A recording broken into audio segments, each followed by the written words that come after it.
Таткото на Меган Маркл, Томас, е на интензивна нега во болница по итната операција, а неговиот син, Томас Джуниор, кој му е главен старател по мозочниот удар, вели: "Мојата единствена желба е Меган да покаже малку сочувство кон мојот татко.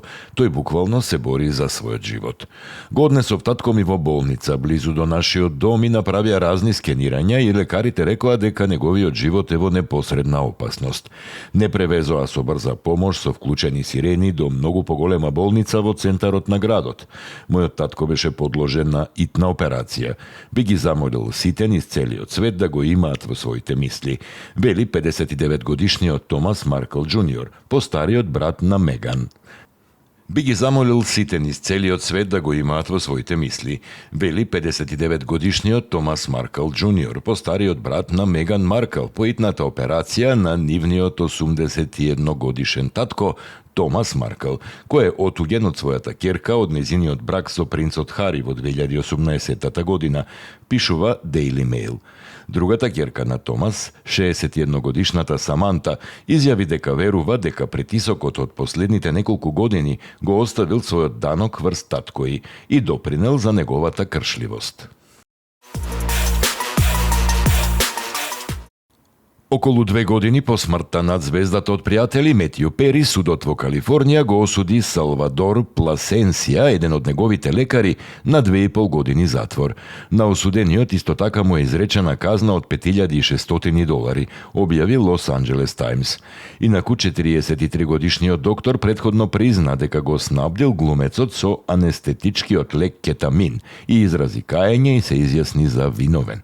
Во замена за неговото признание, дополнителните обвиненија беа отфрлени.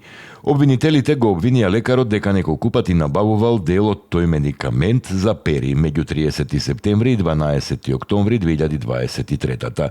Во неколку случаи се вели докторот му го инјектирал лекот на Пери.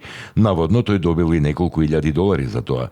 Сепак, според обвинителите, кетаминот што на крај предизвика смртта на Пери не дошол лично од доктор Пласенсија. Пери беше пронајден мртов на 28 октомври 2023 година на 54 годишна возраст во џакузито во неговиот дом во Лос Анџелес. Тој стана светски познат преку американската телевизиска серија Пријатели, во која што глумеше заедно со Кортни Кокс, Мет Лебланк, Дженифер Анистон, Лиза Кудроу и Дейвид Швимер.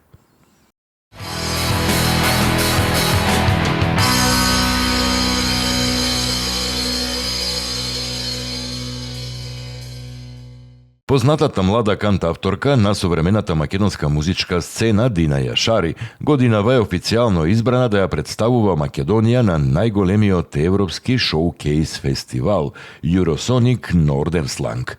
На 40-тото фестивалско издание, кој ќе се одржи од 15 до 18 јануари во Гронинген, Холандија.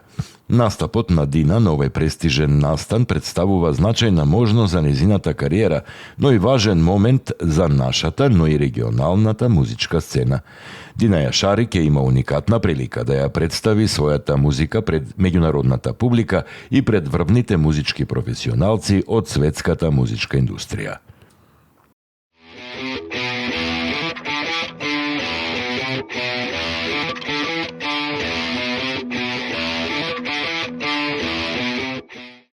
Македонската музичка сцена доби силен уметнички импулс со објавувањето на новиот албум на Марко Маринковиќ Слаткар. Одлични 5 компактен проект составен од 5 numeri успеа во само неколку часа да ја разбуди носталгијата на долгогодишните фанови, но и да привлече нова публика со својот модерен звук и филмска емоција. Секоја песна е проследена со видеозапис, создавајќи визуелно-музички мозаик во кој урбаната чувствителност и интимната приказна одат рака под рака. Најголемото изненадување е токму местото каде што се среќаваат минатото и сегашноста, продолжението на култната Сара, овој пат насловена Господја Сара. Песната доаѓа како зрела тивка исповед, создадена со свесност за времето што минува и за приказните што никогаш целосно не се затвораат. Фановите ја опишуваат како песна што боли и лекува истовремено.